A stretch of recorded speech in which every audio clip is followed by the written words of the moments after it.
ورتل القرآن ترتيلا إنا سنلقي عليك قولا ثقيلا إن ناشئة الليل هي أشد وطئا وأقوم قيلا إن لك في النهار سبحا طويلا واذكر اسم ربك وتبتل إليه تبتيلا رب المشرق والمغرب لا إله إلا هو فاتخذه وكيلا واصبر على ما يقولون واهجرهم هجرا جميلا ترجمہ اے اوڑھ لپیٹ کر سونے والے رات کو نماز میں کھڑا رہا کرو مگر کم آدمی رات یا اس سے کچھ کم کر لو یا اس سے کچھ زیادہ بڑھا دو اور قرآن کو خوب ٹھہر ٹھہر کر پڑھو ہم تم پر ایک بھاری کلام نازل کرنے والے ہیں در حقیقت رات کا اٹھنا نفس پر قابو کے لیے رات کا اٹھنا نفس پر قابو پانے کے لیے بہت کارگر اور قرآن ٹھیک پڑھنے کے لیے زیادہ موزوں ہے دن کے اوقات میں تو تمہارے لیے بہت مصروفیات ہیں اپنے رب کے نام کا ذکر کیا کرو اور سب سے کٹ کر اسی کے ہو رہو وہ مشرق و مغرب کا مالک ہے اس کے سوا کوئی خدا نہیں ہے لہذا اسی کو اپنا وکیل بنا لو اور جو باتیں لوگ بنا رہے ہیں ان پر صبر کرو اور شرافت کے ساتھ ان سے الگ ہو جاؤ صدق اللہ العظیم صدق اللہ العظیم جزاک اللہ قاری افروز خان صاحب بہت بہت شکریہ اللہ تعالیٰ آپ کو جزائے خیر دے قبل اس کے کہ آگے کے مراحل طے ہوں اور میں آگے چلوں ہمارے درمیان ایک ننھی طالبہ پیاری سی بچی موجود ہے عمرہ میں چاہوں گا کہ وہ ہمارے سامنے ایک نظم نعت پیش کرے عمرہ خبیب کاظمی تو بیٹا آپ اپنا مائک کا آن کر لیجئے اور نعت سنائیے ہمیں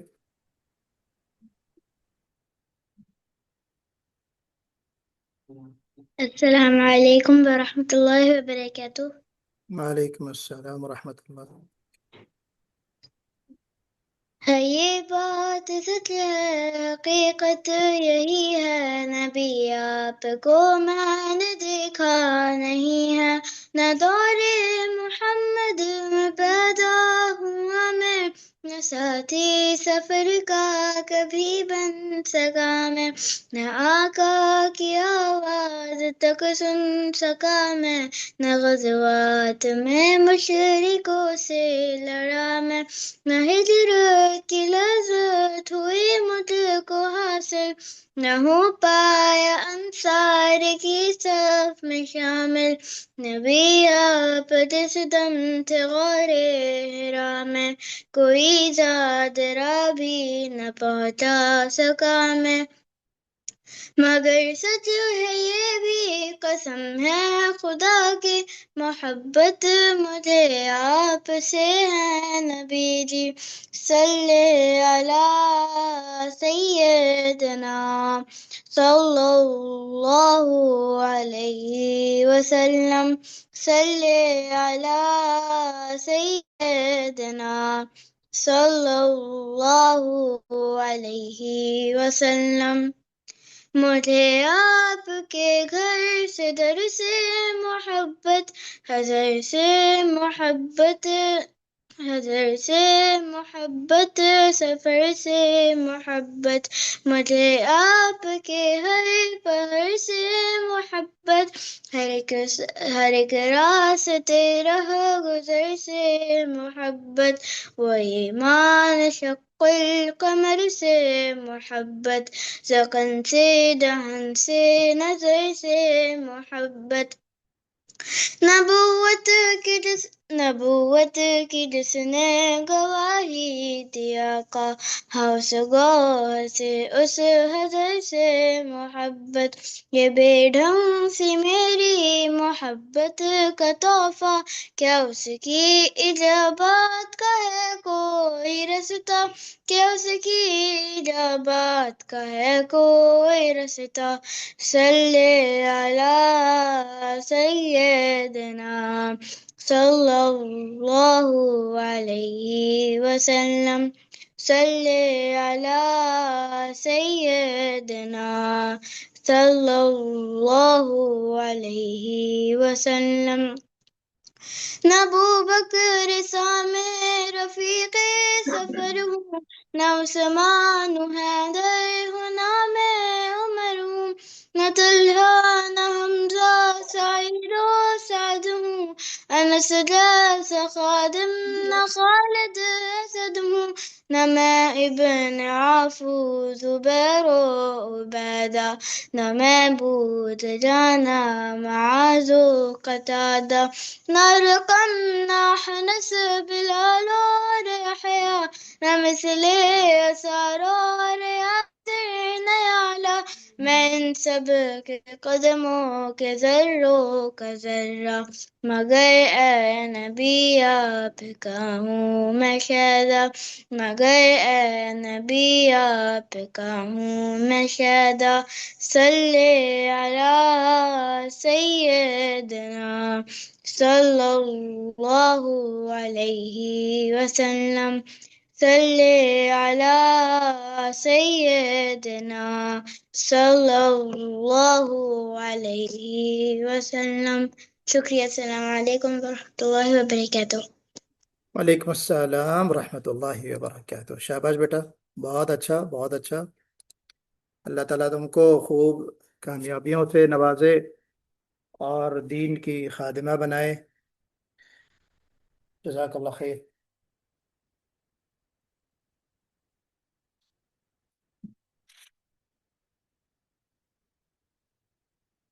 تو قبل اس کے کہ میں اپنی بات شروع کروں، گزارش یہ ہے کہ جو حضرات بالخصوص جو رجسٹرڈ ہیں اس بیچ کے لیے، وہ اپنے نام سے جوائن کریں، اور بالعموم وہ تمام لوگ جو اس وقت مہمان کے طور پہ ہمارے ساتھ موجود ہیں، ان سے گزارش ہے کہ اپنے اصل نام سے شریک ہوں، تاکہ مجھے اچھا لگے کہ میرے آج کے اس پروگرام میں، آج کے پہلے اس کلاس میں کون لوگ شریک ہیں۔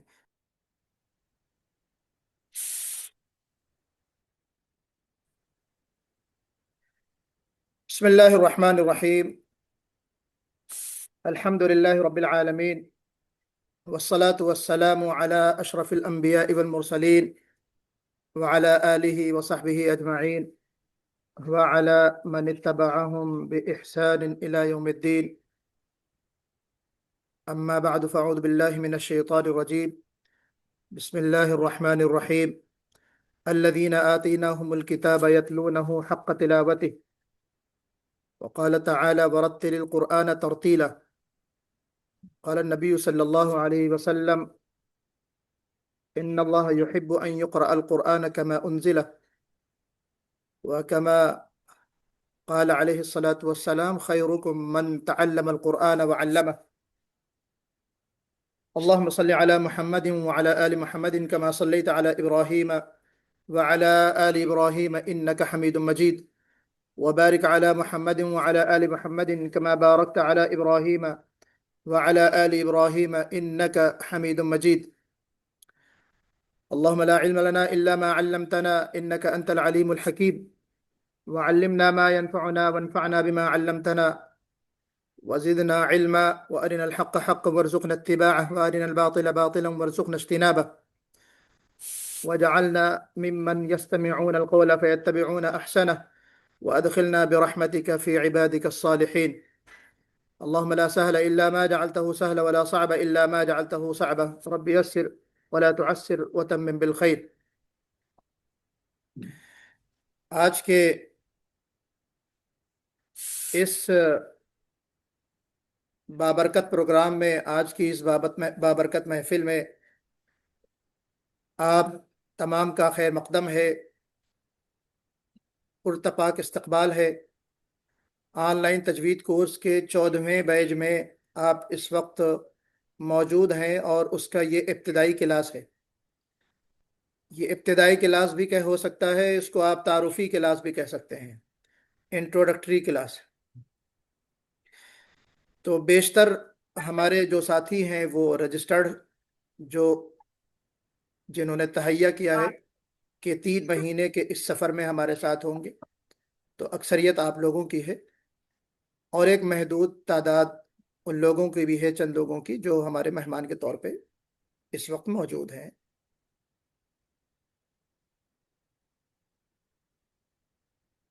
تو عزیز بھائیوں، دوستوں، بہنوں، آج کی یہ جو محفل ہے، یہ جو کلاس ہے،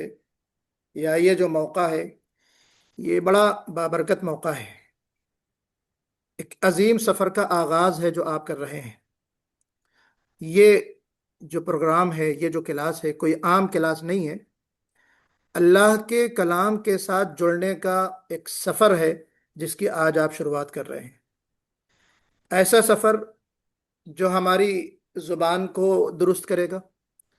ہمارے دل کو صاف کرے گا، اور انشاءاللہ ہماری زندگی کو بھی بدل کر رکھ دے گا۔ آپ سب لوگ کہیے انشاءاللہ۔ انشاءاللہ۔ سب سے پہلے رسمی طور سے آپ تمام کا خیر مقدم مجھے پہلے کرنا چاہیے۔ آپ تمام کا اس بابرکت محفل میں استقبال ہے۔ آپ حضرات جنہوں نے اس کورس میں شرکت کا ارادہ کیا، آپ نے وقت نکالا، آپ نے نیت کی، قدم آگے بڑھایا، یہی اصل کامیابی ہے۔ آگے آپ کو بتایا جائے گا کہ اس میں پوزیشن آتی ہے، انعامات سے نوازا جاتا ہے، ایوارڈز اور ریوارڈز دیے جاتے ہیں، ٹرافیز دی جاتی ہے، یہ سب رسمی چیزیں ہیں۔ لیکن اصل کامیابی یہ ہے کہ آپ نے وقت نکالا، آپ نے ارادہ کیا، قدم آگے بڑھایا، یہی اصل کامیابی ہے۔ کامیابی کی اصل منزل یہی ہے۔ قرآن سے جڑنے کا یہ پہلا قدم ہی اس بات کی علامت ہے کہ اللہ تعالیٰ نے آپ کو منتخب فرمایا ہے۔ یہ اللہ کا بہت کرم ہے، یہ اس کی طرف سے بلایا جانا ہے۔ جو قرآن کی طرف آتا ہے، اللہ تبارک و تعالی اس کا ہاتھ تھام لیتا ہے۔ تو عزیزان گرامی، آپ میں سے کوئی ڈاکٹر بھی ہوگا، کوئی انجینئر بھی ہوگا، کوئی استاد ہوگا، کوئی طالب علم ہوگا، پیرامیڈیکل اسٹوڈنٹس بھی ہمارے پاس آتے ہیں، میڈیکل اسٹوڈنٹس بھی آتے ہیں، طالبات آتی ہیں، اپنی کوالیفیکیشن، اپنی جو ان کی چیزیں ہیں پڑھنے لکھنے کی، اس کے ساتھ ہمارا کلاس جوائن کرتی ہیں۔ بہت ساری خواتین ایسی ہوتی ہیں جو ہاؤس وائف ہوتی ہیں، بچوں کی ماں بھی ہوتی ہیں، ان کا سسرال بھی ہوتا ہے، گھر کے کاموں سے وقت نکال کر وہ اس کلاس کو جوائن کرتی ہیں۔ مختلف طبقے، مختلف زاویے اور مختلف شعبہ زندگی سے جڑے ہوئے لوگ ہمارے ساتھ شامل ہوتے ہیں اس کورس میں۔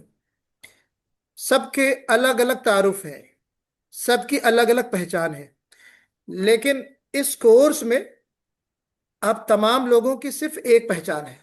ساجد صاحب، کیا ہے وہ پہچان؟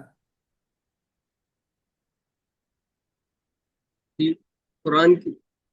گڈ، ہم سب قرآن کے طالب علم، اپنے اپنے میدان میں، اپنی زندگی میں ہماری جو بھی پہچان ہو، اس کورس میں ہم سب قرآن کے کیا ہیں؟ طالب علم ہیں۔ ہم یہاں اس لیے جمع ہوئے ہیں کہ ہمیں اپنے رب کا کلام صحیح پڑھنا ہے، جیسے نازل ہوا ہے ویسا پڑھنا ہے، جیسا نبی نے پڑھا ویسا پڑھنا ہے، جیسا صحابہ ہمیں پڑھ کر سنا گئے ویسا پڑھنا ہے۔ یہی تجوید۔ قرآن کو صحیح پڑھنا، جس طرح پڑھنے کا حق ہے، یہ خوش الحانی بھی ہو سکتی ہے، ایک تدبر بھی ہو سکتا ہے، خوبصورت آواز میں پڑھنا، درد کے ساتھ، سوز کے ساتھ، یہ ساری چیزیں تجوید میں شامل ہیں۔ اور سب سے بڑھ کر ذمہ داری بھی ہے، یہ عبادت بھی ہے، ذمہ داری بھی ہے، نجات کا ذریعہ بھی ہے۔ یہ تمام چیزیں علم تجوید میں اور آپ کے اس سبق میں گویا کہ شامل ہے۔ تو میں چاہتا ہوں کہ آپ کی یہ جو آج پہلی کلاس ہے، یہ ایک رسمی شروعات کے طور پر نہ ہو، اس کو ایک عہد ہونا چاہیے، اللہ سے ایک وعدہ ہونا چاہیے، ایک سچی نیت ہونا چاہیے، پرخلوص اور سچا ارادہ ہونا چاہیے کہ ہم قرآن سے اپنے تعلق کو مضبوط کریں گے، اسے درست پڑھنا ہم سیکھیں گے، اور انشاءاللہ اسے اپنی زندگی کا ہم حصہ بھی بنائیں گے۔ یہ کورس 3 مہینے کا ضرور ہے، لیکن اس کا جو اثر ہے، اس کا جو نور ہے، آپ کے دل پر، زبان پر اور زندگی میں ہمیشہ کے لیے رہ جائے، اس بات کی کوشش ہونی چاہیے، اور اس بات کی کوشش کی جاتی ہے۔ تو انشاءاللہ ہم سب ارادہ کریں، اپنی نیتوں کو ہم خالص کریں، عزم کریں کہ انشاءاللہ ہم نہ صرف پڑھیں گے بلکہ دل سے سیکھیں گے، محنت کریں گے، قرآن کے ان خادموں میں شامل ہوں گے جن کے بارے میں نبی کریم صلی اللہ علیہ وسلم نے فرمایا خیرکم من تعلم القرآن وعلمہ، کہ تم میں سے بہترین لوگ کون ہیں؟ جو قرآن کو خود بھی سیکھتے ہیں اور دوسروں کو سکھاتے ہیں۔ تو اس لحاظ سے ہمارے جو اسٹوڈنٹس ہیں وہ مقام و مرتبے میں زیادہ ہیں مجھ سے، سیکھنے والوں کا مقام زیادہ ہے نسبتاً سکھانے والوں کے۔ کیا لاجک ہے اس میں؟ کیا منطق ہے؟ اگر سیکھنے والے نہیں ہوں گے تو سکھانے والا کس کو سکھائے گا؟ جی، تو آپ لوگ اصل ہیں،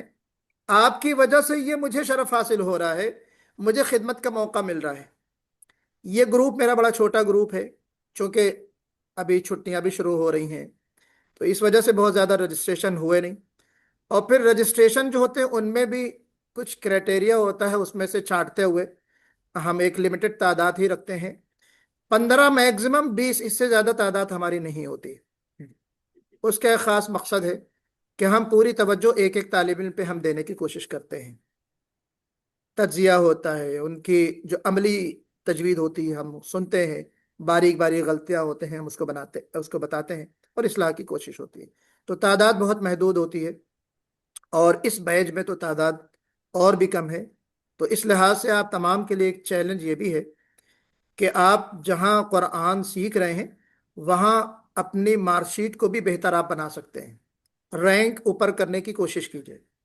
فرسٹ سیکنڈ تھرڈ رینک میں آپ آئیے، آپ کو سرٹیفکیٹ تو دی ہی جائے گی، آپ کو جو ٹرافی دی جائے گی وہ بھی آپ کے لیے یادگار ہو جائے، تو اس بات کی بھی کوشش کیجئے۔ تو اللہ تعالیٰ سے دعا ہے کہ وہ ہمارے اس سفر کو بابرکت بنائے، ہمارے لیے آسانیاں پیدا فرمائے، اور ہم نے جو ارادہ کیا ہے اللہ تعالیٰ اس میں برکت عطا فرمائے، آسانی پیدا فرمائے۔ عزیزان گرامی، علم تجوید کے تعلق سے جب ہم گفتگو کرتے ہیں کہ علم تجوید کیا ہے، اس کا موضوع کیا ہے، تو الفاظ قرآن اس کا موضوع ہے، اس کا سبجیکٹ کیا ہے؟ حروف عربی، حروف یا الفاظ قرآن، یعنی عربی حروف کو یا قرآنی الفاظ کو ہم درست پڑھنے والے بن جائیں، یہی ہے نا؟ قرآن اللہ تعالیٰ کا کلام ہے، ہوا کلام اللہ تعالی المنزل علی نبیہ محمد صلی اللہ علیہ وسلم، جس کو اپنے پیارے نبی صلی اللہ علیہ وسلم پر اللہ تعالیٰ نے نازل فرمایا حضرت جبرائیل علیہ السلام کے ذریعے سے، المعجز بلفظہ ومعناہ، اور یہ ایک ایسا کلام ہے جیسا قرآن پاک، جس جیسا کلام کوئی دوسرا نہیں بنا سکتا۔ لوگ عاجز ہیں، لفظاً بھی معنن بھی۔ اس کی تلاوت، التعبد بتلاوت، متعبد بتلاوت، جس کی تلاوت جو ہے عبادت ہے۔ اور المنقول الینا بالتواتر، تواتر کے ساتھ یہ کتاب اللہ قرآن مجید ہم تک پہنچی ہے، منقول ہے۔ المکتوب فی المصاحف من اول سورة الفاتحہ الى سورة الناس، کہ سورہ فاتحہ سے لے کے سورہ ناس تک جو مصحف میں موجود ہے، گویا کہ اس کو ہم کیا کہتے ہیں؟ قرآن کہتے ہیں۔ قرآن کے جو لغوی معنی ہیں، میں کچھ باتیں تمہید کے طور پہ رکھ رہا ہوں، انشاءاللہ کچھ تفصیل سے ہمارا جو باقاعدہ کلاس ہوگا، پہلا کلاس، اس میں بھی چیزیں آئیں گی، لیکن تمہید کے طور پہ میں کچھ چیزیں بہت ہی مختصر انداز میں آپ کے سامنے رکھنے کی کوشش کروں گا۔ کہ قرآن پاک کو جب ہم یہ دیکھتے ہیں کہ اس کی جو ڈیفینیشن ہے، لنگوسٹک میننگ، لغوی معنی کیا ہے، تو تین چیزیں ہمارے سامنے آتی ہیں۔ قرآن، قرأ یقرأ سے، جو عربی جانتے ہیں لوگ یہاں پہ موجود ہیں، قرات کرنا، پڑھنا، تو قرآن فعلان کے وزن پہ ہوتا ہے، جس میں دوام بھی ہے، تسلسل بھی ہے۔ دوام اور تسلسل ہمیشہ پڑھا جا رہا ہے، جب سے اللہ کے رسول صلی اللہ علیہ وسلم کے اوپر نازل ہوا اس وقت سے مسلسل پڑھا جانے والا قرآن ہے۔ قرن سے بھی اس کا معنی نکالے جاتے ہیں۔ قرن کے معنی ہوتے ہیں جڑا ہوا، مربوط، ایک آیت دوسرے سے مربوط ہے، ملی ہوئی ہے۔ قرآن کو جمع کرنے کے معنی میں بھی کہا جاتا ہے، تمام صورتیں اس میں جمع ہیں، اس لیے اس کو ہم قرآن اس لیے بھی کہتے ہیں۔ اصطلاحی معنی وہی، جیسا کہ میں نے آپ سے ذکر کیا کہ اللہ تبارک و تعالیٰ کا کلام ہے، منزل من اللہ ہے، اس کی تلاوت جو ہے وہ عبادت ہے، اور تواتر سے منقول ہے، وغیرہ وغیرہ۔ اور انشاءاللہ اس پہ گفتگو اور بعد میں آئے گی، ایک ایک لفظ پہ گفتگو ہم کریں گے جب ہمارا باقاعدہ کلاس ہوگا انشاءاللہ۔ علم تجوید کی اہمیت کے حوالے سے ہمارے ایک تو آیت جو میں نے پڑھی اور ہمارے قاری افروز صاحب نے پڑھی، سورہ مزمل کی جو آیتیں 1 نمبر سے 10 تک، اس کی بڑی اہمیت ہے۔ اور ایک آیت جو سب سے پہلے میں نے پڑھی، الذین آتیناہم الکتاب یتلونہ حق تلاوتہ، کہ اللہ تعالیٰ فرماتے ہیں کہ ہم نے جن کو کتاب عطا کی ہے وہ اس کی تلاوت اس طرح کرتے ہیں جس طرح اس کی تلاوت کا حق ہے، جس طرح کرنا چاہیے۔ اب سوال یہ پیدا ہوتا ہے کہ حق تلاوت سے مراد کیا ہے، وہ حق کیسے ادا ہوگا؟ تو ایک تو مطلب یہ ہے کہ یتبعونہ حق اتباعہ، یا یتلونہ حق تلاوتہ۔ تو پہلا مطلب یہ ہے کہ قرآن کی تلاوت اس کی اتباع کی غرض سے کی جائے، اس ارادے سے کیا جائے کہ ہمیں اس قرآن پر عمل کرنا ہے، اس کو اپنی زندگی میں نافذ کرنا ہے، یہ ہے حق تلاوت۔ اور دوسرا حق تلاوت کا مفہوم یہ بھی ہے کہ یتلونہ حق تلاوتی یا یقرؤونہ حق قراءتہ، یہ دونوں ایک ہی چیز ہے، کہ اس کی تلاوت اس طرح کی جائے جس طرح نبی کریم صلی اللہ علیہ وسلم نے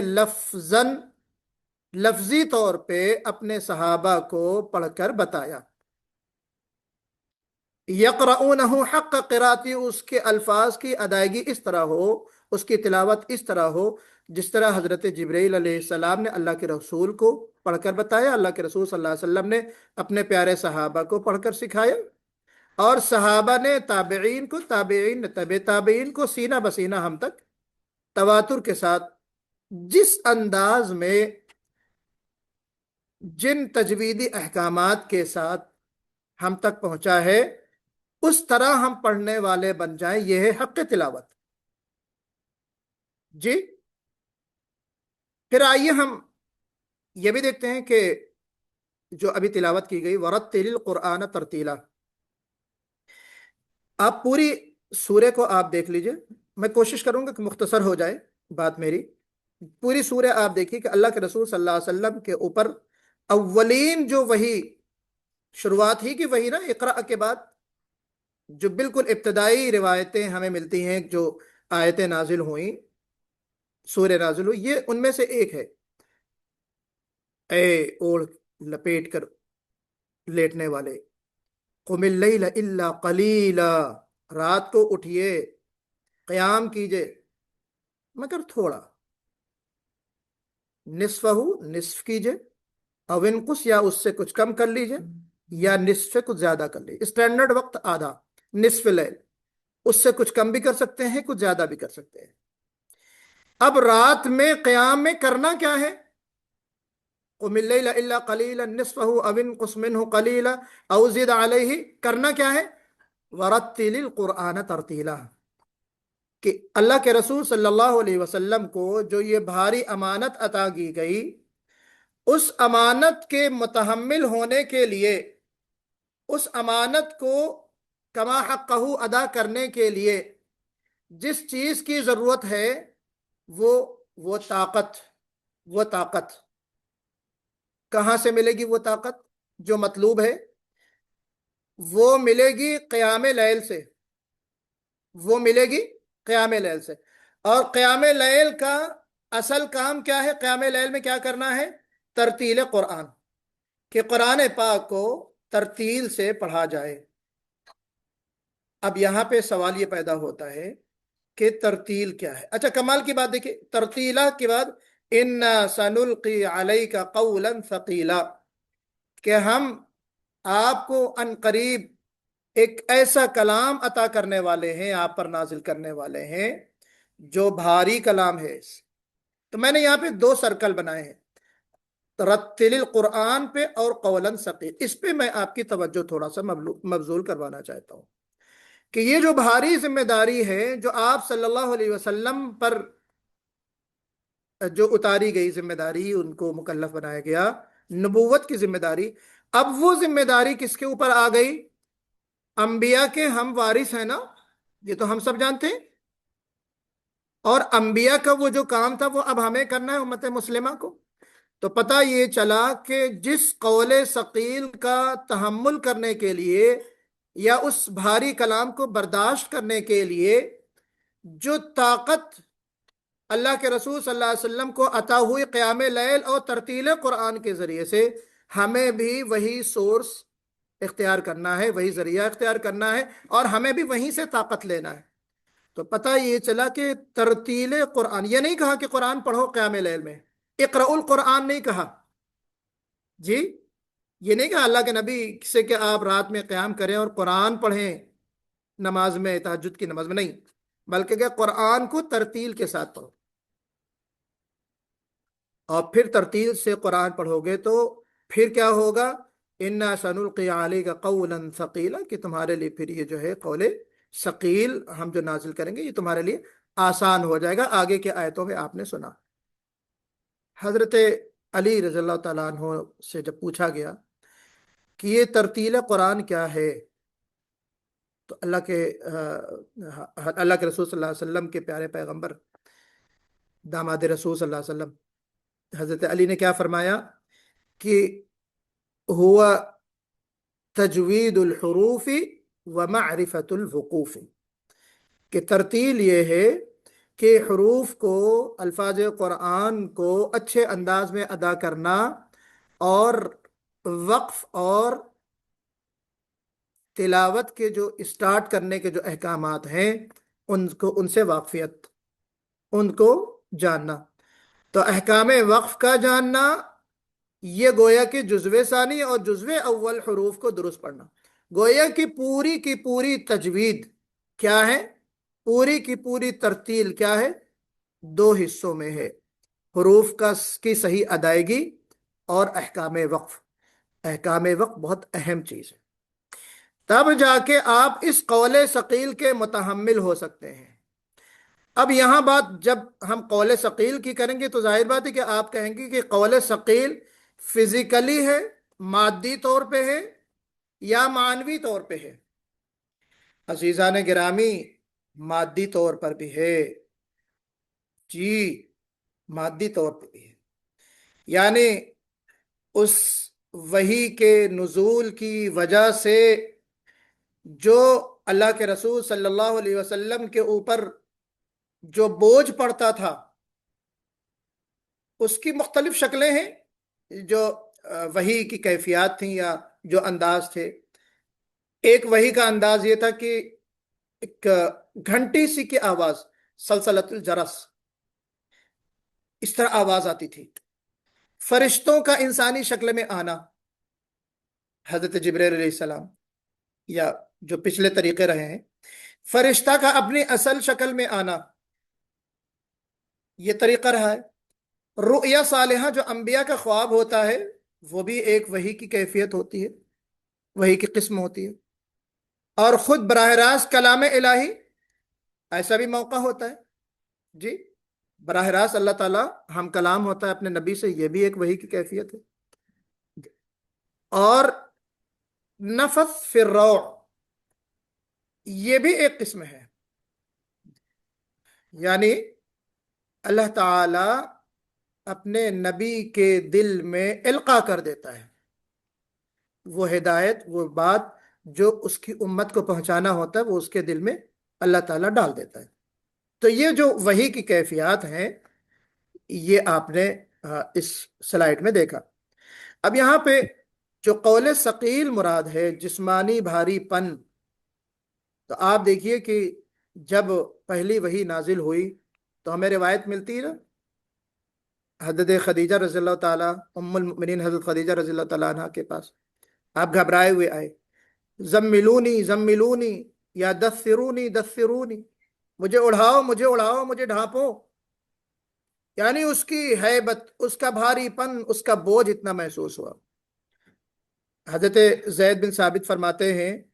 کہ قرآن کی آیت کا ایک ٹکڑا غیر اولی الضرر، سورہ نساء میں جو آیت ہے، پوری تفصیل لمبی آیت ہے، اس کا خالی ایک ٹکڑا آپ صلی اللہ علیہ وسلم پر جب نازل ہوا تو اس وقت اتفاق سے آپ اپنا زانوے مبارک میرے زانو پر رکھے ہوئے تھے، جیسے ہوتے ہیں نا، آپ دیکھیے کہ پھلتی مار کے جیسے بیٹھتے ہیں، بالکل قریب قریب لوگ بیٹھتے ہیں، تو بعض وقت ایک شخص کا زانو پھلتی مارتے تو ایک شخص کا زانو دوسرے شخص کے اوپر پڑ جاتا ہے نا۔ تو حضرت زید بن ثابت فرماتے ہیں، خود کاتبین وحی میں وہ فرماتے ہیں کہ آپ کا زانو مبارک میرے زانو پر رکھا ہوا تھا، تو جس وقت یہ وحی نازل ہوئی میرے زانو پر اس وقت ایسا بوجھ پڑا کہ جیسے لگتا تھا کہ اب ٹوٹا تب ٹوٹی، یہ بھاری پن۔ اما عائشہ فرماتی ہیں کہ سخت سردی کے زمانے میں بھی حضور صلی اللہ علیہ وسلم پر وحی نازل ہوتی تو آپ کی مبارک پیشانی سے پسینہ ٹپکنے لگتا تھا، پسینے میں شرابور ہو جاتے تھے۔ ایک اور روایت میں آتا ہے کہ جس اونٹنی کے اوپر آپ سوار ہوتے تھے، یہ جو آیت میں نے لکھی، جاء الحق وزہق الباطل ان الباطل کان زہوقا، یہ فتح مکہ کے موقع کی آیت ہے۔ آپ صلی اللہ علیہ وسلم جس اونٹنی کے اوپر بیٹھے تھے، اس اونٹنی کے اوپر یہ وحی نازل ہوئی، اسوا، تو اس وقت وہ اونٹنی اس بوجھ کی، وحی کے بوجھ کی وجہ سے اپنے سینے کو گویا کہ اس نے زمین سے ٹکا دیا، اور اس وقت تک وہ حرکت نہ کر سکی تھی جب تک نزول وحی کا سلسلہ کیا ہے، ختم نہیں ہوا۔ تو ہمیں پتہ کیا چلا عزیزان گرامی کہ یہ جو پاک کلام ہے، یہ جو وحی ہے، اس کا صرف معنوی بوجھ نہیں ہے بلکہ جسمانی بوجھ، جسمانی بھاری پن بھی مراد ہے۔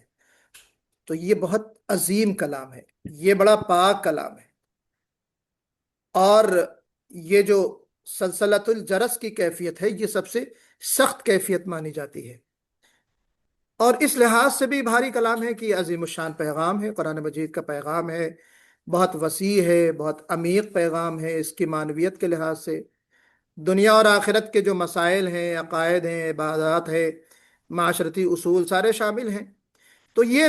گویا کہ قرآن پاک اپنی گہرائی اور وسعت کی وجہ سے بھاری ہے، تو اس لحاظ سے بھی معنوی بھاری پن جو ہم کہہ سکتے ہیں۔ عملی طور پر بھی کہ قرآن کو پڑھنا، سمجھنا، اس پر عمل کرنا، دوسروں تک اس قرآن پاک کو، اس کا پیغام پہنچانا، یہ بھی ایک بھاری ذمہ داری ہے۔ رسول اللہ صلی اللہ علیہ وسلم نے اس ذمہ داری کو جو کس مشقت کے ساتھ ادا کیا تو وہ غیر معمولی تھی، تو اس مقصد کو بہرحال انہوں نے، اللہ کے رسول نے پورا کیا، اور وہ ذمہ داری اب ہمارے آپ کے اوپر ہے۔ تو عملی طور پر بھی ہمیں قرآن پاک کو اس انداز میں سمجھنا ہے، پڑھنا ہے کہ وہ ایک عظیم قرآن ہے۔ روحانی ویژن کے طور پہ بھی ہم اس کو عظیم، قول ثقیل سے مراد ایک روحانی ویژن، قرآن مجید ایک روحانی ویژن رکھتا ہے جو اس کے سننے اور اس پہ غور و فکر کرنے والے کے دل پر اثر کرتا ہے۔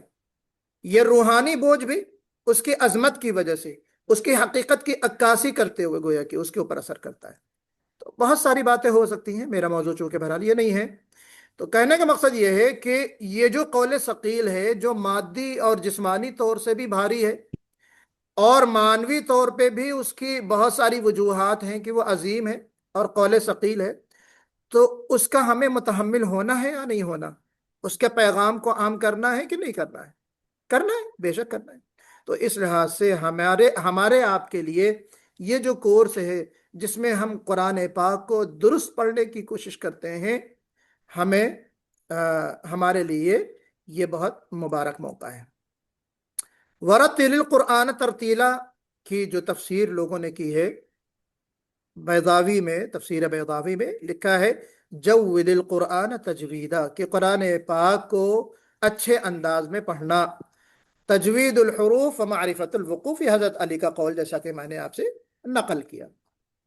جی۔ تو اس کی اہمیت کو ہمیں سمجھنا۔ رتل، ترتیل جو ہے رتل سے بنا، را تا لام، اس کا جو روٹ لیٹر ہے، روٹ مادے کا لفظ ہے، حرف ہے را تا لام۔ کیا معنی ہوتے ہیں رتل کے؟ جی اگر کسی کو پتا ہو تو بتائیے۔ دیکھیں میں اپنی گفتگو جب ہمارا کلاس بھی ہوتا ہے تو میں سوالات بھی کرتا ہوں۔ آج چونکہ پہلا کلاس ہے، آپ ہو سکتا ہے مجھ سے اتنے مانوس نہ ہوں، لیکن 2-4 کلاس کے بعد میں پرٹیکولر نام لے لے کے بھی سوال کرتا ہوں، چونکہ ساجد صاحب ہمارے پرانے جان پہچان کے نکل آئے، تو اس لیے میں بار بار ساجد بھائی کا نام لیتا ہوں۔ رتل کے معنی ساجد صاحب بتا سکتے ہیں کیا معنی ہوتے ہیں رتل کے؟ رتل اس ذرے کو کہتے ہیں، سمندر کے کنارے آپ نے دیکھا ہوگا کہ جو ذرات ہوتے ہیں باریک باریک،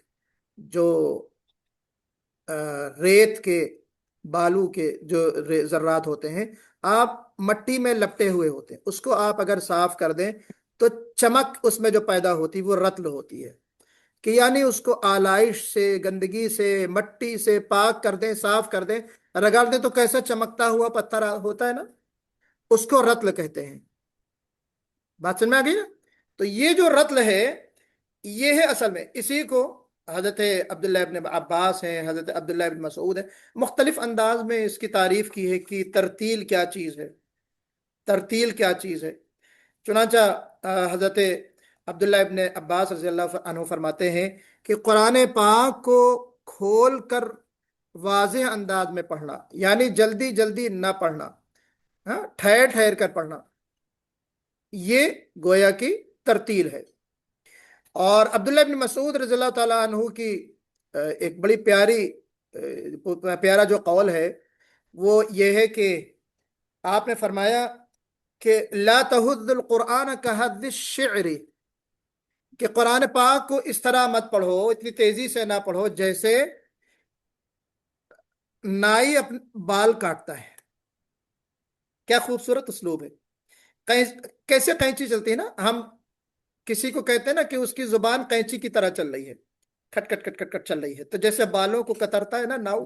کہہ رہے ہیں کہ اس طرح قرآن مت پڑھو جلدی جلدی۔ اور کحد الشعر بھی ہے، شعر بھی ہے، شعر بھی ہے۔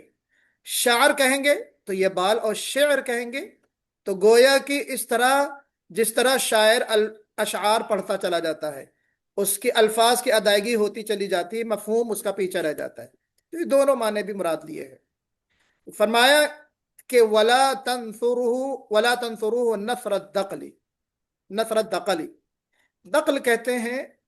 سوکھی ہوئی جو کھجور ہوتی ہے، یا جو خود کھجور جھڑ جاتی ہے، زمین میں بکھری پڑی ہوتی ہے، تو اب جو کھجور کو جمع کرنے والے جو لوگ ہوتے ہیں، ہے نا، وہ اچھی کھجوروں سے ان کھجوروں کو کیسے بنتا رہتا ہے، پھینکتا رہتا ہے، یوں اٹھایا پھینکا، یوں اٹھایا پھینکا. تو قرآن پاک کی تلاوت اس بکھری ہوئے کھجوروں کی طرح نہ ہو کہ جس طریقے سے ایک شخص جو ہے وہ چھانٹتا ہے، اٹھا کے پھینکتا رہتا ہے. الفاظ کا باہمی ربط ہونا چاہیے، قرآن کا جو وقار ہے اس کو برقرار رکھنا چاہیے. وقفوا عند عجائبہ، کہ جب کوئی نادر نقطہ آ جائے تو کیا ہو، ٹھہر جاؤ. وحرکوا بہ القلوب، اپنے دل کو اس سے متحرک کرو، اپنے دل کو اس سے لگاؤ، قریب کرو. اپنی بڑی پیاری بات فرمائی، ولا یکن ہم احدکم ولا یکن ہم احدکم آخر السورہ، کہ تلاوت کرتے ہوئے تمہاری سوچ یہ نہ ہو کہ بس یہ آخری سورہ ہے، ہمیں آخری سورت تک پہنچنا ہے. ساری فکر گویا کہ تمہاری اس پر نہ لگی ہو کہ سورہ کب ختم ہو جائے گی. یہ بھی ترتیل کے خلاف ہے. ہمیں ٹھہر کر پڑھنا ہے، آرام سے پڑھنا ہے. تو ہم سورتوں کا حساب کرنے بیٹھ جائیں، کب ختم ہو رہا پاروں کا حساب کرنے بیٹھ جائیں، کتنے صفحے اور باقی رہ گئے ہیں، تیز تیز ہم پڑھنے لگتے ہیں، ارے بھائی جلدی ختم کرنا ہے. تو گویا کی ترتیل میں آہستگی بھی مراد ہے، ہر حرف کا حق ادا کرنا، یہ بھی گویا کی ترتیل میں آتا ہے. حضرت علقمہ سے روایت ہے کہ ایک شخص کو دیکھا کہ وہ اچھی آواز سے تلاوت کر رہے تھے، تو انہوں نے کہا دیکھو یہ بھی ترتیل ہے. حسن بصری نے ایک شخص کو دیکھا کہ ایک شخص رو رہا ہے، تو کہا کہ یہ بھی ایک ترتیل ہے. تو عزیزان محترم، جو ترتیل میں جو مختلف چیزیں شامل ہیں،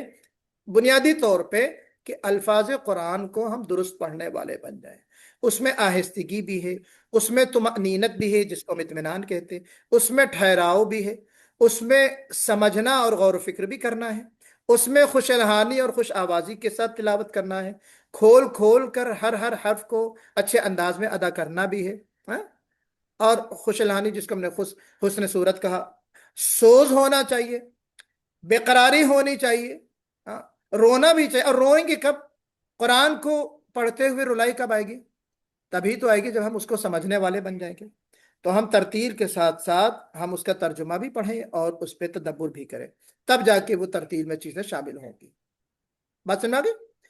اب کمال کی بات یہ ہے کہ اللہ تبارک و تعالیٰ نے بھی اس ترتیل کی نسبت اپنی طرف کی. جہاں یہ فرمایا کہ ہم نے قرآن کو نازل کیا، کہیں انزلناہ کہا، کہیں نزلناہ کہا، وہیں یہ بھی فرمایا کہ کیا ہے وہ آیت، وَقُرْآنًا فَرَقْنَاهُ لِتَقْرَأَهُ عَلَى النَّاسِ عَلَى مُكْثٍ، کہ ہم نے قرآن پاک کو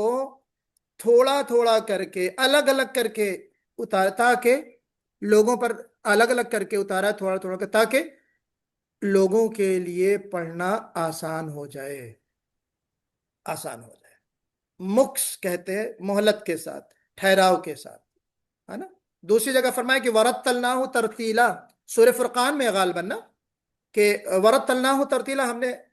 جو ہے قرآن پاک کو ہم نے خود ٹھہر ٹھہر کر نازل کیا، حضرت جبرائیل علیہ السلام کے ذریعے سے جو نازل ہو. تو اللہ تبارک و تعالی اس ترتیل کی نسبت اپنے طرف کر رہا ہے. تو اس وجہ سے ہمیں اس کورس کا مقصد اور اس کورس کا اور تجوید کو سیکھنے کا مقصد بھی ہمیں اپنے ذہن میں ہمیشہ مستحضر رکھنا چاہیے. پہلا مقصد یہ ہے کہ نبی کریم صلی اللہ علیہ وسلم کی قرات کے مطابق ہماری قرات ہو جائے، اور دوسرا مقصد یہ ہے کہ لہن سے محفوظ ہو جائے، لہن سے محفوظ ہو جائے. لہن کیا چیز ہے عزیزان گرامی؟ جی، لہن مطلق غلطی کو کہتے ہیں، مسٹیک کو کہتے ہیں،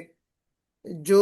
حرف کی ادائیگی کرتے ہوئے آپ سے غلطی ہو جائے. الخطأ فی تلاوت القرآن، لفظ کو بدلتے ہوئے غلطی کرنا اور پڑھتے ہوئے غلطی کرنا، ہے نا. ایک لہن جلی ہوتی بڑی غلطی، ایک لہن خفی ہوتی، انشاءاللہ وہ آگے کلاس میں ہم بتائیں گے. اسباب لہن کیا ہیں؟ کبھی مخرج سے انحراف ہوتا ہے، کبھی ایک مخرج کو ہم دوسرے مخرج سے نکال دیتے ہیں، ایک حرف کو دوسرے مخرج سے نکال دیتے ہیں. صفت سے انحراف ہوتا ہے، صفت کو ہم بدل دیتے ہیں. اعراب کی تبدیلی کی وجہ سے حروف کو گھٹانا اور بڑھانا، یہ ساری چیزیں کیا ہیں؟ لہن جلی کے اسباب میں سے ہیں. تو ہمیں قرآن پاک کو یا تجوید کو درست پڑھنے کے لیے جو اہداف کو ہمیں سامنے رکھنا ہے اس کورس سے جوڑنے کے بعد، وہ یہ ہے کہ ہماری تلاوت قرآن کریم کی جو صحیح تلاوت ہے صحت کے ساتھ پڑھنے والے ہم بن جائیں۔ تجوید کے ساتھ کچھ منتخب صورتوں کی بھی مشق انشاءاللہ ہم اس میں کریں گے۔ تجوید کے جو بنیادی اہم قواعد ہیں، جس کا انشاءاللہ آپ کے سامنے کچھ چیزیں آ گئی ہیں، میں آگے ذکر کروں گا، وہ بھی انشاءاللہ ہم اس سے سیکھیں گے تاکہ تلاوت کے وقت جو ہماری غلطیاں ہیں وہ بچ جائیں اور ہم گنہگار ہونے سے بچ جائیں۔ کچھ تجوید کے تعلق سے عزیزان محترم کچھ غلط فہمیاں ہیں، وہ بھی جو چونکہ ہمارے مہمان ہیں اس وقت موجود ہیں، ان کے سامنے بھی میں بات رکھوں کہ بعض لوگ یہ سمجھتے ہیں کہ تجوید جو ہے وہ صرف قاریوں کے لیے ہے، جو قاری حضرات ہیں قرآن پاک کو اچھا پڑھتے ہیں ان کے لیے ہے، اور بعض لوگ یہ کہتے ہیں کہ صاحب تجوید کے قواعد جو ہیں وہ بڑے سخت ہیں، بعض لوگ یہ کہتے ہیں کہ صاحب تجوید اور قرات ایک ہی چیز ہے، بعض لوگ یہ کہتے ہیں کہ تجوید سیکھنا ضروری نہیں ہے، بعض لوگ کہتے ہیں کہ تجوید قرآن کی تلاوت میں کوئی فرق نہیں آتا، تجوید پڑھنے سے قرآن کی تلاوت میں کوئی فرق نہیں آتا۔ یہ بہت ہی بے ڈھنگے اور بے تکے اعتراضات یا بے تکی غلط فہمیاں ہیں۔ تجوید کی تعلیم جو ہے وہ بہت مشکل ہے، یہ ایک بات آتی ہے، اور سب سے جو بڑی غلط فہمی ہے کہ لوگ تجوید اور حسن قرات کو ایک ہی چیز سمجھ لیتے ہیں۔ تجوید الگ چیز ہے، حسن قرات الگ چیز ہے عزیزان گرامی، تجوید الگ چیز ہے، حسن قرات الگ چیز ہے۔ جی بتائیے کیسے الگ ہوگا، کوئی بتا سکتا ہے کیسے الگ ہو سکتا ہے؟ ساتھ دیں،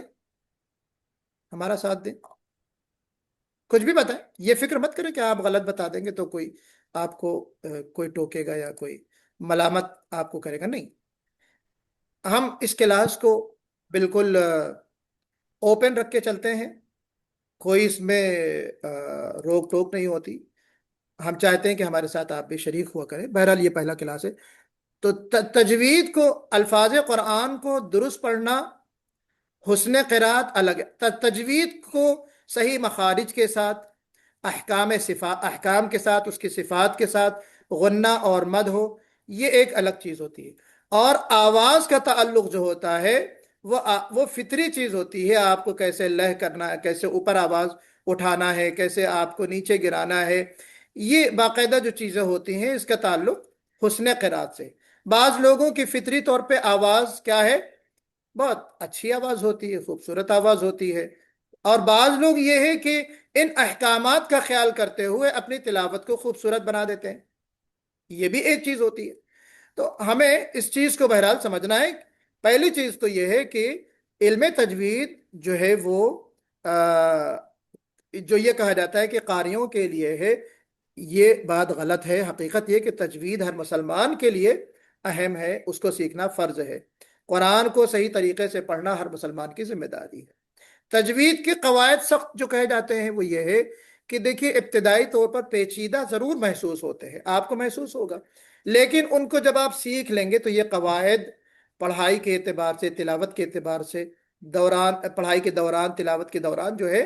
خود بخود آپ کے لیے آسان ہوتے جائیں گے۔ کوئی بھی علم آپ دیکھ لیجئے، خالی تجوید نہیں میرے بھائی عزیز بہنیں جو میری بات سن رہے ہیں، کہ آپ کوئی بھی چیز، کوئی بھی سبجیکٹ آپ اٹھا لیجئے، آپ انجینئرنگ میں ہیں، آپ پیرامیڈیکل میں ہیں، آپ جو ہے کیا نام ہے مختلف میدانوں میں علم حاصل کریں، کیا پہلے ہی دن ساری چیز آسان ہو جاتی ہے آپ کے لیے؟ نہیں ہوتی۔ تو یہ ہر علم شروع میں سخت ہوتا ہے، مشکل ہوتا ہے، تو اس کے قواعد بھی شروع میں آپ کو سخت لگیں گے، لیکن آپ تھوڑا سا ایفرٹ لگائیں گے، وقت لگائیں گے، یہ کوئی آسمان سے نہیں نازل ہو، ہمیں وقت لگانا ہے، محنت کرنی ہے، اپنا ایفرٹ لگانا ہے، تو پھر آگے جا کے ہمارے لیے قرآن پاک کو، تجوید کو سیکھنا آسان ہو جائے گا۔ یہ جو کہا رہا تھا کہ تجوید اور قرات دونوں ایک ہی چیز ہے، یہ بھی چیز دو مختلف چیزیں ہیں، اس کو بھی ایک کہنا مناسب نہیں ہے۔ تجوید کو صحیح طریقے سے پڑھنے کے جو قواعد ہیں، ان قواعد کے مجموعے کا نام تجوید ہے، اور قرات مختلف قراتوں کا مجموعہ ہے، جیسے میں نے کہا مختلف انداز میں پڑھتے ہیں، مختلف لے ہیں، قرآنی تلاوت کے انداز ہیں، اور تجوید کو سیکھنا جو لوگ ضروری نہیں کہتے وہ بھی غلط ہے۔ قرآن کی تلاوت کی صحت کو اور تفسیر کے لیے تجوید کا جاننا، آگے انشاءاللہ بات آئے گی کہ قرآن کی تفسیر کو جاننے کے لیے بھی علم تجوید کا جاننا بہت ضروری ہے، صحیح تلفظ اور صحیح جو صوتی صفات ہیں ان کو اگر آپ صفائی سے نہ پڑھ پائیں گے تو اس کے معنی بھی ادھورے ہو جائیں گے۔ ایک دو مثالیں میں دے کے آپ سے آگے بڑھتا ہوں۔ مثال کے طور پر طلاق، کیا معنی ہوتے ہیں طلاق کے؟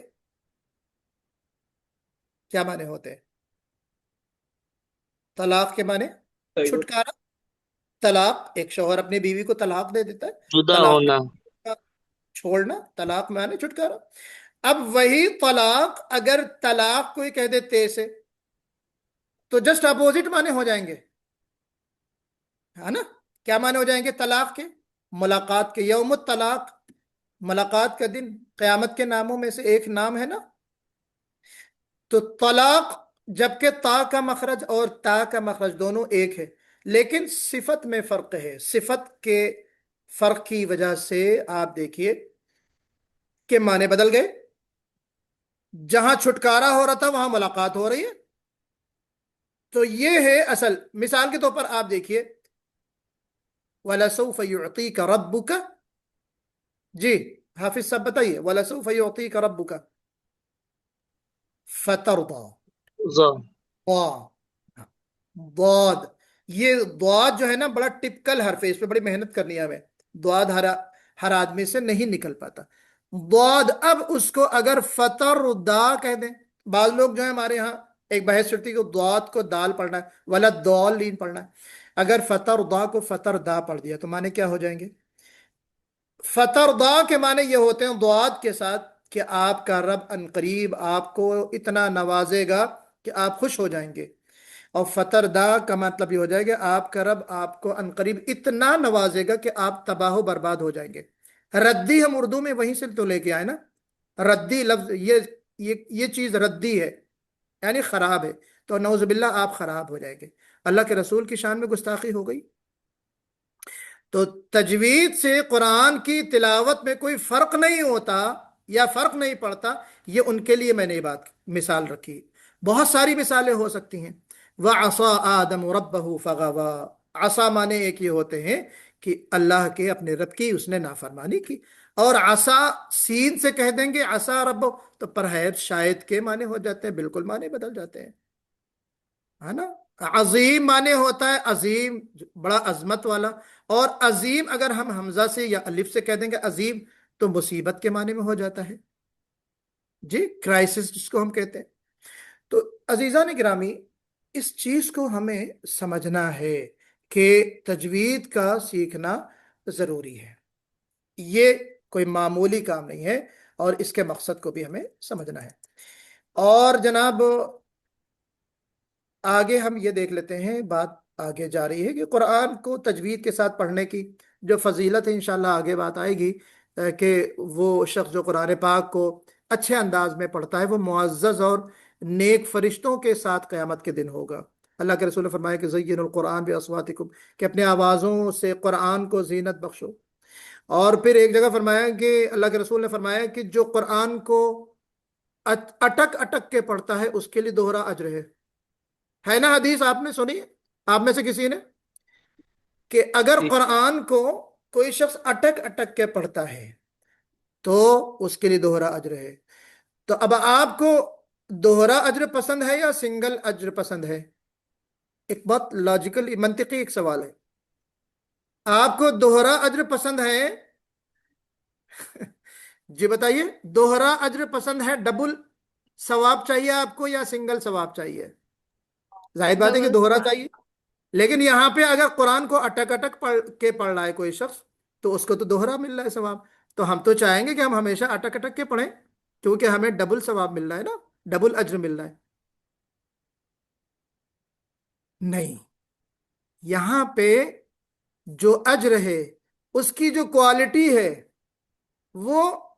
جو اٹک اٹک کے نہیں پڑھ رہا، قرآن کا جو ماہر ہے وہ اس معیار کا نہیں ہے جس کو ڈبل مل رہا ہے۔ اسٹینڈرڈ بھی تو ہوتا ہے نا اجر کا، تو جس کو ڈبل اجر کی بات آئی ہے اس کے لیے گویا کہ حوصلہ افزائی ہے، نروسنس نہ ہو، حوصلہ نہ ٹوٹے، ہے نا۔ تو اس کو ابھارنے کے لیے اللہ کے رسول صلی اللہ علیہ وسلم نے فرمایا کہ اس کے لیے ڈبل اجر ہے، لیکن یہ مطلب نہیں کہ وہ ڈبل اجر ماہر قرآن کے مقابلے میں زیادہ ہو۔ ماہر قرآن کے مقابلے میں زیادہ نہیں ہو سکتا۔ تو یہ بھی ہمیں چیز اپنے سامنے رکھنا ہے۔ سلیبس ہمارا کیا ہوگا اس پہ ایک نظر ہم ڈال لیتے ہیں۔ تجوید کی بنیادی باتیں، یہ ہمارا پہلا کلاس ہوگا انشاءاللہ۔ تجوید کی جو بنیادی باتیں ہیں اس میں ہم کیا سیکھیں گے، کیا پڑھیں گے؟ اس میں معرفت الحروف ہے، مفرد حروف ہے، مرکب حروف ہے، یہ ساری چیزوں کی اس میں تفصیل آئے گی۔ اور اسی طریقے سے آپ نے سنا ہوگا حروف مقطعات ہیں، حروف مقطعات کے بارے میں آپ کو بتایا جائے گا، الف لام میم نون، جو اس طریقے سے سورتوں کی شروعات ہوتی ہے اس کو بھی آپ کو بتایا جائے گا۔ اور پھر اس کے بعد جو ہے دوسرا سبق آپ کے سامنے ہوگا حروف مفرد، ہاں یہ ہو گیا تجوید کی بنیادی باتیں میں جو ہے اس میں آپ کو معاف کیجیے گا، تجوید کی بنیادی باتوں کا جو سبق ہوگا اس میں اعوذ باللہ بسم اللہ کے احکامات ہیں، تلاوت کے اسلوب ہیں، تلاوت شروع کرنے اور آغاز کرنے اور بیچ میں اگر رک گئے تو اس کا طریقہ کیا ہوگا، یہ سب باتیں۔ اور دوسرا سبق جو ہے عربک لیٹرز کے نام سے حروف مفردہ مرکبہ، پھر مخارج الحروف کے ایک حرف اپنے مخرج سے کیسے نکلتا ہے، ایگزٹ پوائنٹ کیا ہے، آرٹیکولیشن پوائنٹ کیا ہے، اس پہ گفتگو ہوتی ہے۔ صفات الحروف جو ہے یعنی ہر حرف کو ہم کس اسٹائل سے نکالتے ہیں، اس کا یعنی نکالنے کا طریقہ کیا ہے نا؟ تو اس کا گویا کی صفت جس کو ہم کیریکٹرسٹک کہتے ہیں، تو کیریکٹرسٹکس آف لیٹرز جو ہیں وہ بھی ہم جو ہے اس کو جانیں گے۔ سکون، جزم اور تنوین کیا چیز ہوتی ہے وہ بھی ہم جانیں گے۔ تنوین اور نون ساکن کے جو احکامات ہیں ان کو جانیں گے۔ میم ساکن کے احکامات کیا ہیں اس کو جانیں گے۔ تفخیم اور ترقیق کیا چیز ہے، یعنی کسی حرف کو موٹا پڑھنا، باریک پڑھنا، یہ بھی ایک باقاعدہ تجوید کا ایک سبجیکٹ ہے۔ پھر اسی طریقے سے ہمارا جو اگلا سبق ہوگا مد کے احکامات، رولز آف مد،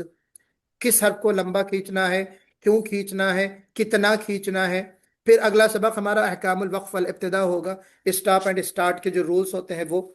حفص عن عاصم کے کچھ مخصوص رولز احکامات، یہ ہمارا آخری سبق ہوگا جس میں امالہ ہے، حروف مجریحہ کو ہم کیسے پڑھتے ہیں، ضعفن کے احکامات ہیں، اسی طریقے سے بعض جو ہے سکتہ ہے، اسی طریقے سے اس میں آپ کو امالہ اور اشمام پڑھایا جائے گا، یہ کیا چیز ہے نا؟ تو یہ جو احکامات ہیں، جو یونیک احکامات ہیں، یہ ایک ایڈیشنل طور پہ گویا کہ ہم نے ایک سبق تیار کیا ہے۔ اور یہ جو سارے 11 اسباق ہم آپ کو پڑھاتے ہیں، یہ کوئی ایک خاص کتاب کا پیٹرن نہیں ہے، یہ تقریباً 5-6 کتابوں سے ہم نے اس کو نچوڑ کر، اس میں شیخ ایمن رشدی سوید بھی ہیں، اس میں یہاں قطر میں موجود عالم دین ترتیل القرآن کے جو مصنف ہیں شیخ فائز الزور ہیں، اسی طریقے سے یہاں پہ ایک عالم ہے، ان کی کتاب ہے تاریخ خضر نام ہے، ان کی کتاب ہے اعانت الاصحاب کے نام سے۔ تو مختلف کتابوں کے نچوڑ کو ہم نے ایک کورس کے ڈیزائن میں ہم نے یہاں آپ کے سامنے تیار کیا۔ تو ہر سبق اپنے آپ میں ایک ٹائٹل ہوگا، ایک سبجیکٹ ہوگا، اور ہر سبق کے بعد 2 سبق کے بعد آپ کا ٹیسٹ ہوگا کہ آپ نے کیا سمجھا۔ پھر منتخب صورتیں ہوں گی، ایک ہفتے آپ نے سورہ فاتحہ پڑھا، سورہ فاتحہ پڑھنے کے بعد اگلے ہفتے آپ سورہ فاتحہ آپ ہمیں سنائیں گے، کیونکہ جو ہم نے سورہ فاتحہ کی مشق کروائی ہے اس میں احکامات بتائیں، کیا مسٹیکس ہو سکتی ہیں، عام طور پہ ہوتی ہے وہ بتایا، اس کے بعد ان کی روشنی میں اس ریگارڈنگ آپ اگلے ہفتے ہمیں سورہ سنائیں گے۔ پھر سورہ فاتحہ جس دن سنائیں گے اس دن سورہ ناس پڑھیں گے، پھر سورہ ناس کے بعد والا جو ہفتہ ہوگا اس میں آپ سورہ ناس ہمیں سنائیں گے، سورہ ناس کی مشق ہوگی، اس کے بعد سورہ ناس سنائیں گے۔ تو اس طریقے سے ترتیب ہر ہفتے ایک سورہ ہم پڑھیں گے۔ بات سمجھ میں آ گئی؟ تو یہ بات ہو گئی۔ اس کے بعد جو ہے ہمارا جو طریقہ ہے نظری تجوید اور عملی تجوید، ہم نے پورے کورس کو 2 حصوں میں تقسیم کیا ہے۔ تھیوریٹیکل تجوید، نظری تجوید کا مطلب جیسا کہ میں نے کہا آپ سے کہ وہ جو لیسنز ہمارے سبق ہیں، رولز ہیں، وہ ہم بتائیں گے۔ عملی تجوید جو سورہ ہم نے بتایا آپ کو، سورہ ناس سے لے کے کبھی سورہ تکاثر تک ہو جاتا ہے، کبھی قاریہ تک ہو جاتا ہے، وہ ہمارے کورس کے جو ڈیوریشن ہے یا جو سچویشن اس لحاظ سے ہم دیکھتے ہیں، کبھی جتنی سورہ ہم پڑھ لیتے ہیں۔ لیکن یہ جو صورتیں آپ مشق کرتے ہیں یہ آپ کے لیے ایک ماڈل ہوتا ہے، ایک آئینہ ہوتا ہے کہ ان صورتوں کی روشنی میں آپ پورا قرآن پاک درست کر سکتے ہیں۔ یہ میں چیلنج تو نہیں کرتا ہوں کہ ان 3 مہینوں میں میں آپ کو مکمل قاری بنا دوں گا، مکمل تجوید سکھا دوں گا، اس کا دعویٰ تو میں نہیں کرتا، لیکن اس بات کا دعویٰ میں ضرور کرتا ہوں اللہ کے فضل سے اور اللہ کی مدد کو شامل حال رکھتے ہوئے کہ اس کورس کے بعد جس نے اس کورس کو باقاعدہ 3 مہینے تک سیکھا، اس کے سامنے ایک آئینہ، ایک پیرامیٹر آ جاتا ہے، سورہ ناس سے تکاثر تک، قاریہ تک جو آپ نے پڑھ لیا ہوتا ہے، جو قواعد، جو آپ نے رولز پڑھ لیے ہوتے ہیں، اس کے ریگارڈنگ آپ پورے قرآن پاک کو پڑھتے ہوئے یہ سمجھ لیتے ہیں کہ میں یہ صحیح پڑھ رہا ہوں، یہ میں غلط پڑھ رہا ہوں، غلط ہے ہو رہا ہے تو کیوں ہو رہا ہے، مد کی کون سی قسم ہے، غنے کی کون سی قسم ہے، تفخیم و ترقیق کا کیا حکم ہے، وقف کا کیا حکم ہے، یہ ساری چیز آپ کے سامنے بالکل آئینے کی طرح واضح ہوتی ہیں۔ تو ایک تو یہ ہو سکتا ہے کہ بچپن سے بعض لوگ قرآن پاک کو درست نہیں پڑھتے، ان کی زبان نہ ٹوٹ رہی ہو، لیکن نظری تجوید بائی تھیوریٹیکل، وہ یہ بائی تھیوریٹیکل یہ سمجھ لیتے ہیں کہ میری غلطی ہو رہی ہے۔ تو یہ ایک بہت خوبصورت اس کورس کا جو ہے وہ فائدہ ہمارے سامنے رہنا چاہیے۔ دورانیہ اس کا جو ہے ڈیوریشن 3 ماہ ہوتے ہیں، انشاءاللہ آج اس کی شروعات ہم مان لیتے ہیں، اس کے بعد تقریباً 3 مہینے تک یہ چلے گا۔ ہفتے میں 3 کلاسز ہوں گے۔ میں نے رجسٹریشن فارم میں 2 سلاٹس دیے تھے۔ پہلا جو تھا وہ یہ تھا کہ ہم صبح میں مارننگ میں 3 دن لگاتار کریں، لیکن چونکہ رجسٹریشن اس میں کم آئے ہیں، میکزیمم لوگوں کی جو رجسٹریشن آئے ہیں وہ سلاٹ 2 میں آئے ہیں، یعنی ان کا ٹائمنگ کیا ہوگا، جمعرات کے دن تھرسڈے کو انڈین وقت کے مطابق تقریباً 8:30 بجے، یعنی یہاں پہ 9 بجے، یہاں پہ 6:30 ہوں گے قطر میں، آپ کے ہندوستان میں 9 بج رہے ہوں گے۔ پھر جمعہ کے دن البتہ ہم کلاس مغرب کے بعد یعنی سیم ٹائم میں کرنا چاہتے ہیں، جبکہ میں نے رجسٹریشن فارم میں جو لکھا تھا وہ 12:30 قطر اور انڈیا کے 3 بجے کا ٹائم لکھا تھا، رائٹ؟ لیکن چونکہ یہاں پہ 2 چیزیں ہیں، مصروفیات ہیں، لوگوں کی مصروفیات ہوتی ہیں، دن میں مصروف ہوتے ہیں، تو کیا بہتر ہو، میں ایک انشاءاللہ گروپ میں یہ چیز ڈال دوں گا، بلکہ آپ لوگ اگر ابھی میسج کے ذریعے سے واٹس ایپ پہ اپنی رضامندی لکھ دیں تو ہم اس کو بجائے ظہر بعد کے جمعہ کے دن بھی ہم سیم ٹائم کر لیں، سیم ٹائم یعنی جو مغرب کا وقت ہے، 9 بجے کا وقت ہے۔ پھر سنیچر کا جو وقت ہوگا اس کو البتہ ہم ظہر کے بعد کر لیں گے، یعنی آپ کے ہاں وہی 3 بجے کا جو وقت ہوگا، ٹھیک ہے؟ سنیچر کا جو دن سیٹرڈے ہوگا اس میں ہم عملی تجوید پڑھیں گے، ایک سورے کی مشق اور پریویس سورے کی تلاوت، یہ ہوگا۔ تو اس طریقے سے ہم 3 کلاسز کریں گے، تو انشاءاللہ ہم اس کو ریمائنڈر کے طور پہ ہم اس کو آپ کے سامنے ڈال دیں گے۔ اچھا، لیکچرز ہوں گے، تلاوت کی تصحیح ہوگی، نظری ٹیسٹ ہوگا، تھیوریٹیکل ٹیسٹ ہوگا، پریکٹیکل ٹیسٹ ہوگا، ریویو ہوگا، ریویژن ہوگا، ہوم ورک ہوگا، پھر اورل ایگزامینیشن ہوگا۔ یہ ساری چیزوں سے گزرتے ہوئے آپ اگر چین ہماری اسکرین پہ دیکھ رہے ہو، آخر میں اختتام فائنل ایگزام تھیوریٹیکل ہوگا اور فائنل پریکٹیکل ہوگا۔ جامعہ انوار العلوم مئو سے ہمارے جو استاذ ہوں گے، ماہر فن ہوتے ہیں، وہ آتے ہیں، باقاعدہ آپ کا سنتے ہیں، اس لحاظ سے 50-50 نمبر آپ کو دیے جاتے ہیں۔ تقسیم اسناد کا ایک دن ہوتا ہے، اختتامی پروگرام ہوتا ہے جس میں خاص مہمان آتے ہیں، ان کے سامنے ہم یہ پورا پروگرام ان کے سامنے رکھتے ہیں۔ خواتین کی جو تلاوت کا وقت ہوتا ہے وہ الگ ہوتا ہے تاکہ ان کو جھجک نہ ہو اور ان کے لیے کوئی مسئلہ نہ ہو، تکلف نہ ہو، تو اس لیے سنیچر کا دن ان کے لیے بھی ہوتا ہے، سیم وقت ہوتا ہے۔ مشق تو ہمارے ساتھ خواتین بھی کرتی ہیں اپنے مائک کو میوٹ رکھتے ہوئے، لیکن جب تلاوت کو سنانے کا وقت ہوتا ہے تو پہلے مرد حضرات سنا لیتے ہیں، وہ چلے جاتے ہیں، پھر خواتین سناتی ہیں۔ پھر اس کے بعد کچھ ہمارے پاس جو ہے، ہاں یہ میں آپ کو بتاتا چلوں کہ کچھ اسپیشل ایوارڈز بھی ہمارے پاس ہوتے ہیں۔ اس میں پہلی چیز تو یہ ہے کہ بیسٹ اسٹوڈنٹ آف دی بیچ کر کے کہ پورے 3 مہینے میں بہترین کارکردگی کس کی رہتی ہے، اس کو ہم ایک اپریشیشن، ایک سرٹیفکیٹ کے طور پہ ہم دیتے ہیں۔ پھر 100% اٹینڈنس جو ہے یہ بھی ایک اسپیشل ایوارڈ کی ایک شکل ہے۔ کوآپریشن اور سپورٹ، انشاءاللہ بات آئے گی کس طرح کا کوآپریشن ہمیں آپ کی طرف سے چاہیے ہوتا ہے۔ ویل پریپیئرڈ فار کلاس، مطلب آپ اچھے انداز میں آ رہے ہیں، ہوم ورک دیا گیا آپ نے صحیح کیا، جو ذمہ داری دی گئی آپ نے اس کو کیا، وقت پہ آپ نے جوائن کیا، پھر آپ کو آخر میں یہ سرٹیفکیٹ دی جاتی ہے اور یہ مارک شیٹ دی جاتی ہے۔ سرٹیفکیٹ آپ کے سامنے ہے، میں اس کو گروپ میں بھی شیئر کر دوں گا تاکہ آپ اپنی آنکھوں سے اس کو روز دیکھتے رہیں، اور ایک آپ کے سامنے گویا کہ وہ اس کا حوصلے کا ذریعہ ہو اور آپ کو اس سے جو ہے وہ حوصلہ ملتا رہے دیکھ دیکھ کے۔ انشاءاللہ میں اس کو شیئر کر دوں گا۔ تو اور پھر اس کے بعد جو ہے آپ کے ہاں پھر ہر ہفتے ایک اسٹار آف دا ویک ہوتا ہے ہمارے پاس، یعنی اس ہفتے کے 3 کلاسز میں بہترین کارکردگی کس کی رہی تو ایک چھوٹا سا ایک کارڈ، یہ اپریسیشن ہوتا ہے، حوصلہ افزائی ہوتی ہے، تو لوگ خوش ہو جاتے ہیں، گروپ میں ہم شیئر کرتے ہیں کہ اس ہفتے اسٹار آف دا ویک جو ہے وہ مثال کے طور پر یہ ہمارے سامنے سمپل کے طور پہ آپ کے سامنے، بعض اس میں بہنیں بھی آتی ہیں، بعض ہمارے مرد حضرات بھی ہوتے ہیں کہ فوراً آپ نے جواب دیا، فوراً رسپانس کیا، آپ نے ہوم ورک جو دیا گیا تھا اس کو آپ نے کیا، وغیرہ وغیرہ۔ اور پھر اسی طریقے سے جو آخری جو چیز ہے وہ رہ گئی غالباً، کیا چیز رہ گئی؟ ہاں، مارک شیٹ رہ گئی۔ دیکھیے ایک مارک شیٹ ہوتی ہے، وہ سلائیڈ میں شاید آنے سے رہ گئی، تو ایک مارک شیٹ ہوتی ہے جس میں ہم آپ کو ایک رول نمبر دیں گے، وہ رول نمبر صرف آپ جانتے ہوں گے، اس رول نمبر کے ذریعے سے مارک شیٹ شیئر کی جائے گی، اور اس رول نمبر میں لکھا ہوگا کہ عملی ٹیسٹ میں آپ نے کتنے نمبر حاصل کیے، نظری تجوید میں آپ نے کتنے نمبر حاصل کیے، اس میں ٹوٹل ہوگا، اس میں رینک ہوگا، تو آپ یہ دیکھتے رہیں گے کہ اس ہفتے ہمارا رینک کیا ہے، اس ہفتے ہمارا رینک کیا ہے، تو کبھی آپ کا سیکنڈ رینک ہوگا، تو آپ کبھی کمزوری کی وجہ سے آپ تھرڈ میں بھی آ سکتے ہیں، فورتھ میں بھی آ سکتے ہیں، کبھی آپ فرسٹ میں بھی آ سکتے ہیں، تو یہ جو رینک ہے نا، اس سے انکریجمنٹ ملتا ہے، حوصلہ ملتا ہے، آدمی آگے بڑھتا ہے، اور پھر یہ ایک باقاعدہ بہت خوبصورت ایک جرنی ہوتی ہے، کمپٹیشن ہوتا ہے، ایک دوسرے سے بڑھنے کا ایک جذبہ ہوتا ہے، جس کی وجہ سے لوگ تجوید کو اس کورس سے جڑ کے اچھے انداز میں سیکھ لیتے ہیں۔ تو یہ چند باتیں میں نے علم تجوید کے حوالے سے آپ کے سامنے رکھا، اور اس ضمن میں جو باتیں مجھے مناسب لگا میں نے آپ کے سامنے رکھا۔ اب آپ کے ذہن میں اگر کچھ سوال ہو، کچھ باتیں ہوں، تو آپ مجھ سے سوال کر سکتے ہیں۔ قبل اس کے کہ آخری بات کہ دیکھیے اس میں جو ایک نمبر تو میرا ہے واٹس ایپ کا، آپ کو کوئی چیز پوچھنی ہو، کوئی سوال کرنا ہو تو بے شک آپ مجھ سے سوال کر لیں، مجھ سے بات کرنا چاہیں تو آپ مجھ سے کر سکتے ہیں، آپ میں سے چاہے مرد حضرات ہوں چاہے خواتین ہوں۔ خواتین اگر اب میری اہلیہ سے بھی بات کرنا چاہتی ہیں تو دوسرا نمبر اس میں 33949839 جو نمبر ہے،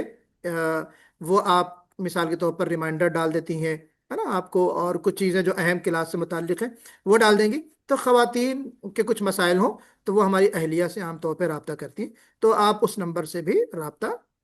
کر سکتی ہیں۔ تو یہ باتیں تھیں، اللہ تعالیٰ سے دعا ہے کہ آپ کا حامی و ناصر ہو، آپ کو اس کورس سے بھرپور بھرپور بھرپور فائدہ حاصل ہو، اور جو مجھے آپ لوگوں کی وجہ سے جو خدمت کا موقع مل رہا ہے، اللہ تعالیٰ اس کو قبول فرما لے، جو مجھ سے کوتاہیاں ہو جائیں اللہ اس کو معاف فرما دے اور اصلاح کی بھی توفیق عطا فرمائے۔ اقول قولی هذا فاستغفر الله لي ولكم اجمعين واستغفروه انه هو الغفور الرحيم، واخر دعوانا ان الحمد لله رب العالمين۔